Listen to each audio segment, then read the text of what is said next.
Assalamualaikum warahmatullahi wabarakatuh. Saya Muhammad Arif Osman dari SK Lintas 1.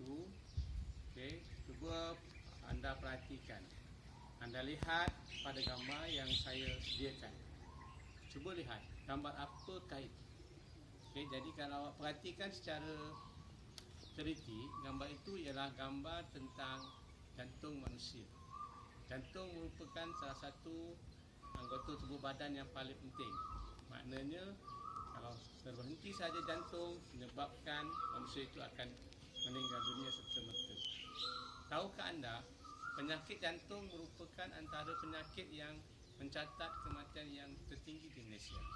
Saya ulang, mencatat angka kematian yang tertinggi di Malaysia. Penyakit jantung yang paling ditakuti ialah penyakit jantung koroneri yang menyerang pada usia yang produktif. Ini amat-amat membimbangkan manusia pada masa kini. Baik. Seterusnya saya akan bincangkan faktor yang menyebabkan penyakit jantung ini terjadi. Apakah faktor-faktor yang menyebabkan penyakit jantung ini terjadi? Pertama, jenis kelamin. Kebanyakan menyerang pada lelaki. Lelaki lebih berpotensi untuk mendapat serangan jantung. Baik, itu yang pertama. Yang kedua, usia yang menjangkau 40 tahun ke atas. Jadi mana-mana orang yang usianya menjangkau 40 tahun ke atas haruslah berhati-hati. Ketiga, faktor keturunan.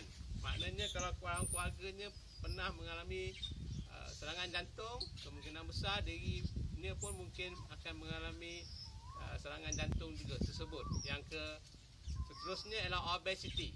Obesiti merupakan kegemukan.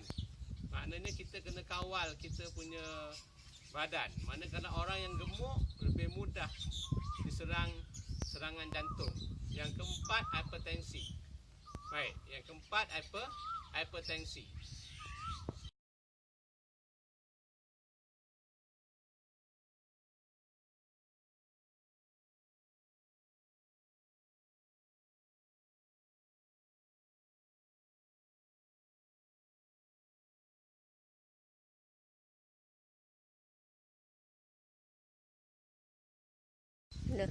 Okey, seterusnya ialah mempunyai paras kolesterol yang tinggi dalam tubuh. Okey, baik. Seterusnya ialah merokok. Orang yang merokok lebih banyak, lebih mudah diserang sakit jantung berbanding dengan mereka yang tidak merokok.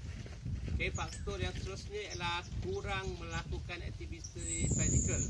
Okey, yang dimaksudkan dengan kurang aktiviti fizikal ni ialah tiada pergerakan tubuh badan. Mereka hanya duduk di rumah, hanya makan, hanya menonton televisyen dan tidak melakukan senaman-senaman yang sepatutnya dilakukan. Mengeluarkan peluh. Okey, akhir sekali ialah faktor tekanan. Okey, mereka yang mengalami tekanan mudah diserang penyakit jantung. Okey, baik.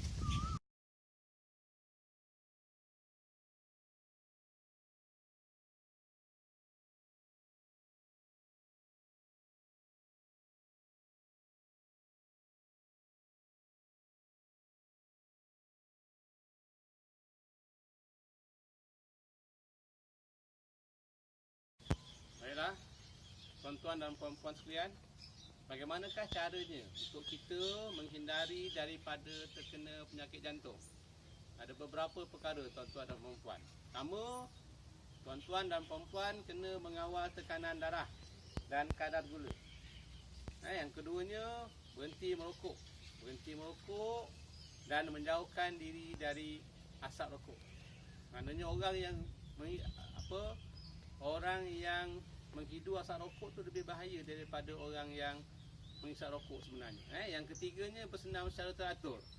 Maksudnya di sini ialah kurang-kurangnya kita kena bersenam 3 kali seminggu. Maknanya kita boleh ambil masa selama 20 minit satu kali. Yang keempat, kurangkan berat badan. Bagaimana caranya kita nak kurangkan berat badan ni? Okay, kita kena kurangkan makanan. Okay, kurangkan makan. Baik.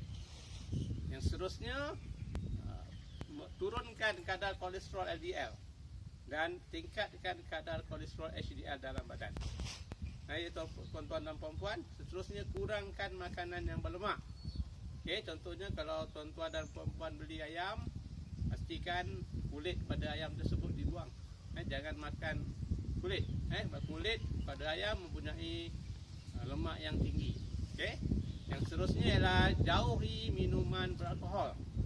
Maknanya orang yang minum minuman yang beralkohol ni mudah mendapat serangan sakit jantung. Air sekali kurangkan tekanan.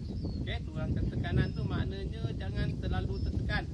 Okey, maksudnya di sini pergilah bersia-sia bersama keluarga, pergilah bersenam, dan buatlah perkara-perkara yang boleh menggembirakan diri kita. Ya tuan-tuan, tahukah tuan-tuan dan puan-puan makanan yang dianjurkan bagi mengurangkan risiko penyakit jantung? Okay, antaranya ialah makanan yang dianjurkan untuk mengurangkan sakit jantung. Utamanya serat laut. Okay, serat laut ni banyak terdapat dalam helmet, yakni oats. Makanan oats, beras merah, roti gandum, buah-buahan yang dimakan bersama kulitnya, seperti pear, apple dan jambu batu. Okay, yang keduanya protein sayuran. Protein sayuran ni contohnya seperti tahu dan tempe. Okay, yang ketiganya ikan dan daging. Kalau tuan-tuan beli ayam tu, buangkan kulit ayam tu. Baik, yang keempat, kolat. Kolat ni merupakan daun ubi kayu dan daun betik. Jadi makanan ni baik untuk dimakan. Okay, yang seterusnya ialah karbohidrat kompleks. Okay, karbohidrat kompleks. Yang keempatnya omega 3. Okay, yang ke omega 3, lemak tak tepu.